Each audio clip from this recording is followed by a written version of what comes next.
Class 11, English, Fiction 3 from Hornbill, Discovering Tut, The Saga Continues by A.R. Williams. So, here in this fiction, we will study about the King Tut. It is a history actually, which is the part of your syllabus now. So, we are going to study about it, है ना, everything from beginning to end. So, first of all, it is divided into few parts. So, one of the part is Death of King Tut, right? So, let's begin. King Tut was just a teenager when he died. He was the last heir of a powerful family that had ruled Egypt and its empire for centuries. He was buried and forgotten over the years, but after the discovery of his tomb in 1922, the discovering of it 1922, the modern world wondered about the case of his untimely death. He was brought out of his tomb and recently a CT scan was done to the reason of his death. यहाँ पर बताया जा रहा है कि king टट जो है उनके बारे में यहाँ पे हम डिस्कस करेंगे कि उनकी डेथ कैसे हुई है और किस तरीके से उनका अभी तक के मिस्टीरियस डेथ है, किस प्रकार से अभी तक की ये कंफर्म नहीं हो पाया। That you people all know about the CT scan. In CT scan each and every part of our body we can see with x-ray, है ना। तो उनकी जब बॉडी निकाली गई उनके टॉम से, तो उसका सीटी स्कैन भी हुआ था और क्या घटनाएं घटी, let's see. The mummy of king टट।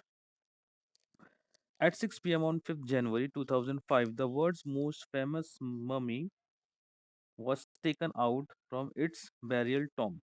ये वर्ल्ड्स मोस्ट फेमस ममी में आते हैं किंग टट, और उन्हें निकाला गया था 5th of January 2005 में उनके टॉम से, and the time was 6 p.m. As the mummy of King Tut was being put into the scanner for performing a CT scan, angry winds swirled and dark clouds covered the stars. Now this is also mysterious. यहाँ पे क्या हुआ, जैसे उन्हें CT scan के लिए रखा गया तो एक मिस्टीरियस थिंग हुई। मिस्टीरियस थिंग क्या हुई, जो हम हमेशा कहानियों में, किस्से कहानियों में सुनते हैं, जो हमने भी सुनी हुई है, तो वो रियलिस्टिक कुछ हुआ वैसा ही, कि जैसे सिटी स्कैन के लिए उन्हें निकाला गया, तो निकालने के बाद में वहाँ पर क्या हुआ, जो हवा थी वो तेज चलने लगी, डार्क क्लाउड आ गए जिन्होंने स्टार्स को कवर कर लिया। The weather had been overcast all day, and the night sky was hidden by dark bellied clouds. The city scan was being done to unearth the remaining medical mysteries that surrounded the untimely death of the king, who died more than 3,300 years ago. अब यहाँ पर king टट जो है उनकी उनके बारे में ये बताया जा रहा है कि जब सीटी स्कैन का करवाया गया, तो सीटी स्कैन के दौरान कुछ ये मिस्टीरियस घटनाएं हुई, और उनका जो टॉम था वो लगभग जो है 3,300 ईयर्स पहले का था, right. King Tut's tomb lie 26 feet underground in the ancient Egypt cemetery known as the Valley of the King. अब इन्हें कहाँ दफनाया गया था, दफनाया गया था वैली ऑफ किंग में, और ये अंडरग्राउंड थे अराउंड 26 फीट, मतलब 26 फीट अंडरग्राउंड थे। Tourist from around the world came to visit the tomb to pay their respects.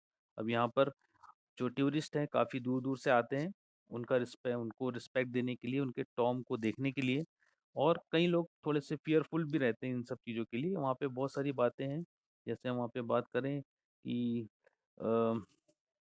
the gaze at the murals and the walls of the burial chamber and looked at King's Tut pleated face on the lid of his outer coffin. अब उनका जो coffin है उसके ऊपर उनका face बना हुआ रहता है, जैसे कि हम जानते हैं ममीज को कैसे रखा जाता है। काफी लोग वहां पे आते हैं, देखते हैं, और कुछ लोग फेयरफुल भी रहते हैं। Some feared the pharaoh's curse would befall those who disturbed him. कुछ लोग ऐसा कहते हैं कि जो फेरोल्स है, फेरोल्स कर्स, यानी एक देवता है ये, जो ममीज के टाइम पे, या जो इजिप्टियन जो लोग हैं उनके जो देवता हैं, या यूँ कहना चाहिए जो डार्क मैजिक के देवता हैं, उनका जो कर्स है, उनका जो श्राप है, उनको लगेगा जिन्होंने उसको, जो किंग टट है, उसको डिस्टर्ब किया। अब हम आगे बढ़ते हैं। Let's see Howard Carter and his feelings. अब यहाँ पे हावर्ड कार्टर आपको नाम याद रखना पड़ेगा, क्योंकि यही वो व्यक्ति हैं, एक आर्कोलॉजिस्ट हैं, जिन्होंने वहाँ पर किंग टट को 1992 में उनका जो टॉम्ब है उसको डिस्कवर किया था, मतलब खोजा था उसे 1922 में। किन्होंने किया था? Howard Carter. अब उनकी क्या फीलिंग्स थी जब उन्होंने इसे ओपन किया? So let's see. Howard Carter was a British archaeologist who in 1922 discovered King Tut's tomb after years of futile searching. Its contents remains the richest royal collection ever found. अब सबसे ज़्यादा royal royal जो collection है वो यहाँ पे king टट में पाया गया, और उन्होंने काफ़ी डिस्कवरी की थी, काफ़ी अच्छी डिस्कवरी की थी, इसीलिए वो काफ़ी फेमस हैं। There were dazzling works of art in gold and that had caused a sensation then and continue to draw people's attention. यहाँ पर उन्होंने जो पाया, वो जो देखा, वो ये देखा कि जो किंग टट है उनका जो टॉम्ब है और जो उनकी ममी थी, जो कॉफिन था उसके अंदर, आसपास कॉफिन में और जहाँ रखा गया था टॉम्ब में, वहाँ पे एक अलग प्रकार की चित्रकारी, या बहुत डिफरेंट, बहुत ही अलग टाइप का कुछ उन्हें मिला, जो कि वर्ल्ड फेमस है, इसलिए लोग वहाँ पर उसे देखने आते हैं। किंग टट was also buried with every everyday things such as board games, a bronze razor, case of food, clothes, wine, etc. that he would need in the life after death. अब यहाँ पर ये देखिए, ये भी हुआ है कि जब उन्हें दफनाया गया तो हर एक चीज़ जो उन्हें पसंद थी किंग टट को, तो यहाँ पर हर चीज़ उनके हिसाब से जो उन्हें लगती थी, और उनकी डेथ के बाद में जो लगेगी, उसके साथ में उन्हें दफनाया गया था वहाँ पर। जैसे यहाँ पे मैंने कुछ चीज़ें बताई हैं आपको, जैसे एवरीडे थिंग्स, जो रोज इस्तेमाल की जाने वाली चीज़ें, जैसे बोर्ड गेम्स, ठीक है, bronze razors, food, clothes, wine, ये सब चीज़ें उनके साथ में दफनाई गई। जाही हवास। अब यहाँ पे जाही हवास, ये नाम भी आपको याद रखना होगा, Zahi Hawass, security general of Egypt supreme council of antiques, explained that the mummy was in a very bad condition because of what Howard Carter did to it. उनका ये कहना था कि जो मम्मी जो थी उनकी, वो काफ़ी डैमेज थी, या यूँ कहना चाहिए बैड कंडीशन में थी, क्योंकि हावर्ड कार्टर ने जो उनके साथ किया, इसका मतलब ये हुआ कि उन्होंने उसे जो ओपन किया, जब उसे सर्च किया, उन्होंने अपनी रिसर्च के लिए उसे टच किया, इन सब चीज़ों की वजह से वो काफ़ी बुरी कंडीशन में मिली उन्हें। Howard Carter found King Tut's body in 3 nested coffins. अब जो कॉफिन था उसकी 3 नेस्टेड कॉफिन, यानी 3 प्रकार की परत थी, है ना? जिसके जिसके अंदर उनका कॉफिन रखा गया था। नॉर्मली कॉफिन में एक डोर होता है, उसके बाद में बॉडी आती है, लेकिन वहाँ पे 3 लेयर्स टाइप की थी। तो वो क्या थी?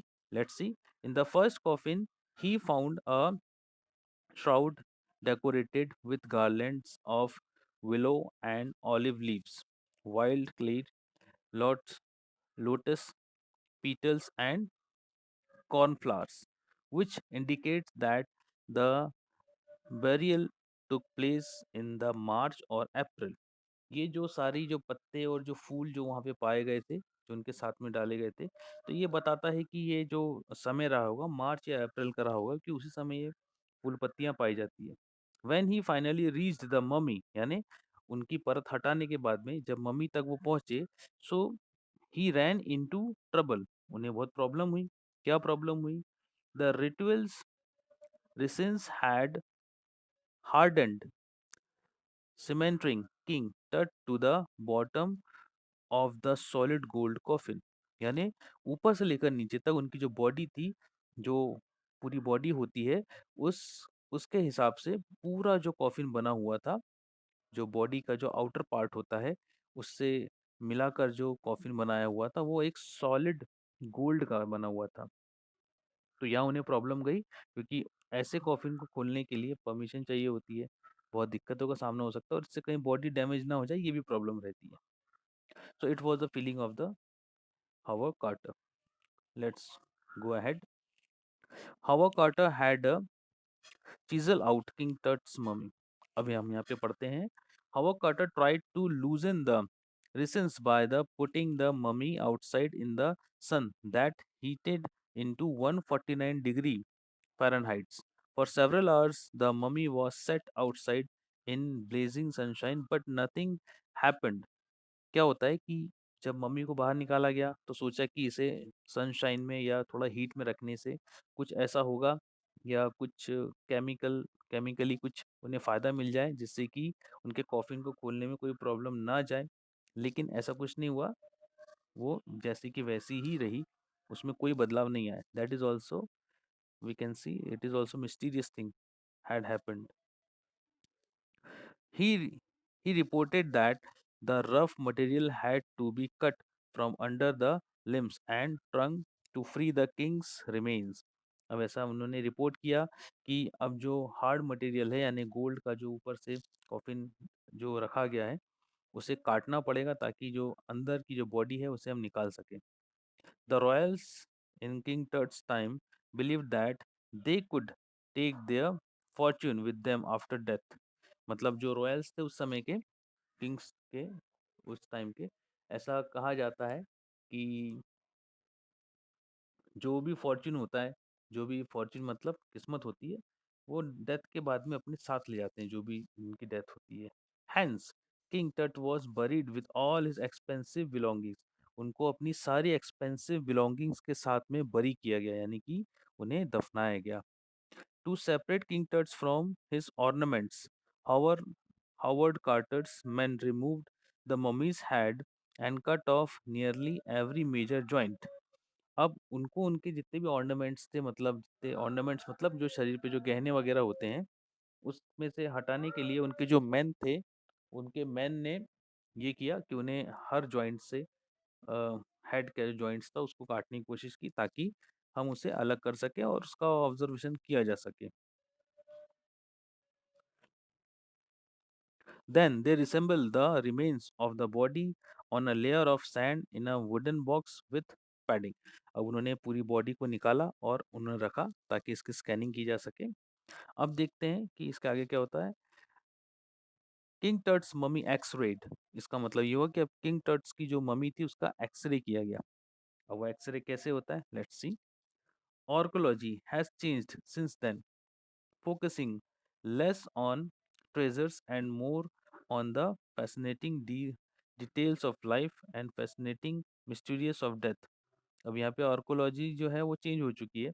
पहले की बात और थी, उसमें केवल ट्रेजर यानी कि खजाने ढूंढे जाते थे, लेकिन अब आजकल दूसरी चीज़ों के ऊपर ध्यान ज़्यादा है. हिस्ट्री में क्या हुआ था, कौन राजा कैसा था, उसकी डेथ कैसी हुई, इन सब चीज़ों के बारे में जानकारी निकालना ज़्यादा जरूरी समझने लगा है आज की डेट में. So let's see.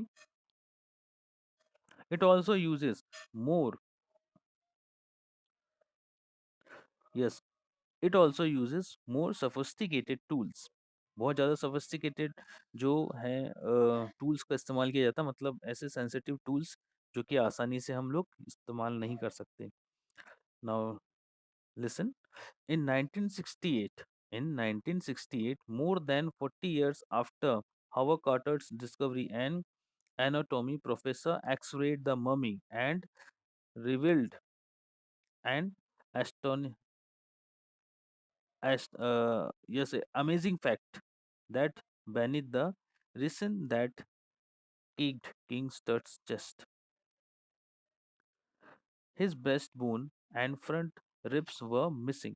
अब यहाँ पर क्या हुआ कि जब हावर्ड कार्टर ने जो डिस्कवरी की थी उसके लगभग 40 साल बाद उसका एक्सरे किया गया. प्रोफेसर ने उसका एक्सरे किया तो पाया गया कि जो उनके जो चेस्ट है, चेस्ट में से कुछ बोन्स गायब हैं और उनकी जो रिब्स है, फ्रंट रिब्स जो होती हैं, वहाँ से भी कुछ बोन्स गायब हैं. King Tut's demise was a big event. even by royal standards, as he was the last rule of his family. His funeral meant the end of the royal destiny, but the facts of his death and its consequence are unclear. अब यहाँ पर ये कहा जा रहा है कि जो किंग टट थे वो काफी यंग किंग थे। मतलब ऐसा नहीं था कि वो बहुत ही एजेड होके उन्होंने उनकी डेथ हुई। उसके बावजूद भी यहाँ पर ये बताया जा रहा है कि अभी भी उनके जो कॉन्सिक्वेंसेस हैं डेथ को लेकर, क्योंकि डेथ कैसी हुई ये भी अभी तक के रिवेल नहीं हुआ है, ये अनक्लियर है कि वो किस प्रकार से उनकी डेथ हुई थी, what was the reason behind it. Let's go ahead. King Tut and his ancestors, मतलब किंग टट जो है वो और उनके फादर ग्रैंडफादर के बारे में हम यहाँ पे पढ़ेंगे। So listen. किंग टट्स फादर और ग्रैंडफादर अमीनोटैप थ्री।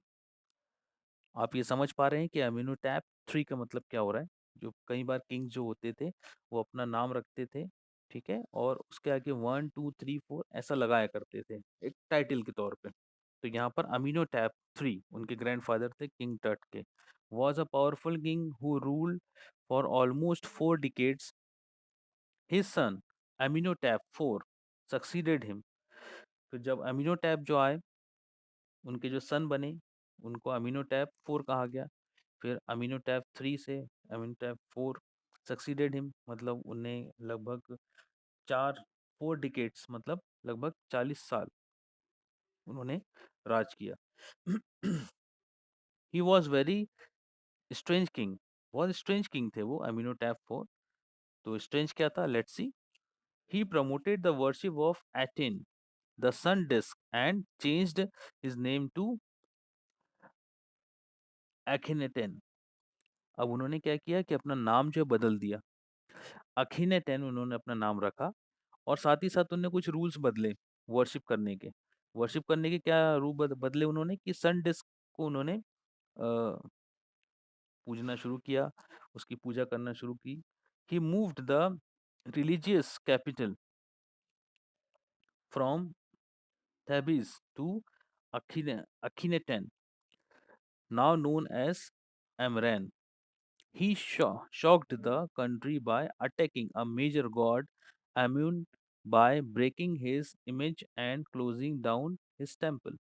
मतलब इतना उन्होंने अजीब सा किया कि उन्होंने ये किया हुआ था कि जो उनके वहाँ पे जो पहले जो पूजे जाने वाले जो मंदिर थे, जिन गॉड को मानते थे, उनकी स्टेचू को तोड़ दिया और मंदिर को बंद कर दिया और कहा कि केवल सन की ही पूजा की जाए। Ray Johnson, director of the University of Chicago's Research Center, the lecture called the King very odd. मतलब जो किंग जो थे वो काफी ऑड थे, ऐसा Ray Johnson, director of University of Chicago research center, उन्होंने बताया। He said it must have been a terrible time for the people because the family that had ruled for century was coming to an end. After Akhenaten's death, Samikheri, a mysterious ruler, ruled for a brief period and departed with hardly any sign. इनके बाद में एक जो ruler आए उन्होंने यहाँ पे rule किया। मिस्टीरियस रूलर थे, उनका नाम था समीने खेरे, और उन्होंने कुछ कुछ समय तक रूल किया, लेकिन ही डिपार्टेड हार्डली एनी साइन, मतलब उन्होंने कुछ ऐसी साइन छोड़ी नहीं जो कि दिखे और जिससे हम बता सके कि हाँ इन्होंने इतना राज किया था। जैसे कई किंग्स पुराने जो है हम आज भी देख पा रहे हैं कि अपना शासन करने के बाद में कुछ ना कुछ निशानी छोड़ जाते हैं, पर उन्होंने कोई ऐसी निशानी छोड़ी नहीं। It was then that a very young king Tutankhaten Tutankhaten took over the throne. अब यहाँ पे टूटेन खातेन जो है, खातेन जो है ये, इन्होंने क्या किया, जो एक यंग किंग थे उन्होंने क्या किया, थ्रोन थ्रोन मतलब क्या किया, उनका उनकी ताजपोशी हुई। THRONE, थ्रोन यानी होता है ताजपोशी होना, ठीक है। अब इन्होंने क्या किया, जी जो मैं आपको नाम जो बता रहा हूँ, टूटेन खातेन, इसके बाद में इन्हीं लड़के ने, मतलब the boy soon change his name to Tutankhamun, उन्होंने अपना नाम चेंज कर दिया Tutankhamun, known as King Tut, अब जो कि किंग टट के नाम से जाने जाते हैं। ठीक है, टूटेन खामून ये पूरा नाम है इनका, और उनका जो शॉर्ट नाम है किंग टट जो है उसके नाम से जाने जाते हैं। ही ओवरसॉ revile of the old ways. King Tut ruled for 9 years and then died unexpectedly. अब किंग टट जो है ये अपने फैमिली के लास्ट हेयर थे, लास्ट वंशज थे, और उन्होंने वो क्या हुआ कि 9 इयर्स उन्होंने वो किया, रूल किया, और उसके बाद में अनएक्सपेक्टेडली उनकी डेथ हो गई थी। King Tut's mummy and its CT scan, this is the last thing we are going to study about it. उनका किंग टट की मम्मी और उनका सिटी स्कैन के बारे में क्या बातें हैं, we will come to know about this. King Tut is one mummy among many in Egypt. No one knows how many mummies there are in Egypt. The Egyptian mummy project has recovered almost 600 and is still continuing. King Tut's mummy was the first mummy to be CT scanned to certain the secret of his death by a portable scanner. Sorry, portable scanner by National Geographic Society and Siemens. King Tut's entire body was scanned.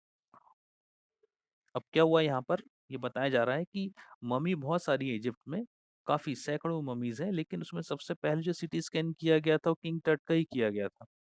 और king टट का scan करने के बाद में दूसरी जो mummies हैं उनके ऊपर भी स्कैन किए गए थे बाद में, but it was the first scan. On the night of the scan, workmen carried him from the tomb and rose it on a hyd- uh, hydraulic lift into a trailer that held the scanner. फिर क्या हुआ, ये king Tut की जब scanning होनी थी, तो जैसे कि टॉम में जगह होती नहीं है इक्विपमेंट लगाने की, तो उन्हें हाइड्रोलिक लिफ्ट से ऊपर लाई गई पूरी बॉडी, और बाहर लाकर उनका स्कैनिंग की गई। However, initially initially the costly scanner could not function properly because of sand in the cooler fan. But soon all the hurdles were crossed, and after the scan, the king was returned to his coffin to rest in peace. फिर बाहर निकाल कर जब वो scan किया गया, तो काफ़ी कॉस्टली स्कैनर था वो, लेकिन सैंड की वजह से, यानी वहाँ की रेत की वजह से प्रॉपरली काम नहीं कर पा रहा था। बट फिर भी जैसे तैसे काम करने के बाद पूरी बॉडी स्कैन की गई, और उनकी जो बॉडी थी वापस से उनके टॉम में डाल दी गई। उनकी बॉडी को कहीं नहीं ले जाया गया, स्कैनर को वहाँ ले जाया गया उनको स्कैन करने के लिए। The CT scan showed an astonishing image of King Tut's, and his entire body were clearly. It showed a grey head, neck, a head, several image of the ribs cage and a section of the skull. पूरी body का scan किया गया, जैसा कि आपने सुना यहाँ पे मैंने आपको बताया कि उनके स्काउल का, चेस्ट का, पूरी बॉडी का स्कैन जो है उसकी पूरी इमेज, बहुत सारी इमेज जो है वहाँ पर कलेक्ट की गई। Zahi Hawass was relieved that nothing had seriously gone wrong. कुछ भी गलत नहीं हुआ, ऐसा उन्होंने कहा। As the technicians left the trailer, they saw the stars which the ancient Egyptians known as the soul of Orisis, the god of the afterlife. They felt as if the god was watching over the body king. यहाँ पर ये कहा गया कि जो वहाँ पे लोग थे, किंग टट को जो बाहर निकालने वाले थे, जो वर्कमैन वहाँ पे जो काम कर रहे थे, ऐसा कहा गया कि उन लोगों ने ऐसा कुछ देखा, ऐसा कुछ महसूस किया कि जो गॉ आफ्टर लाइफ गॉड जो होते हैं, जैसे हम भी जानते हैं आफ्टर लाइफ गॉड इंडियन माइस्ट्रोलॉजी में अलग है, तो वहाँ पर भी जो है ओरिसिस उनका नाम है, गॉड ऑफ आफ्टर लाइफ। ऐसा लग रहा था जैसे कि ऊपर से, आसमान से वो किंग टट की बॉडी को देख रहे हो। It was a feeling that the workman felt and they described it. तो ये थोड़ा सा सस्पेंस भी रहा है, और थोड़ा हॉरिबल सिचुएशन भी रही उनके साथ में। So this was also written here, it means it was true. So now here we are finish with the fiction discovering Tut, the saga continues.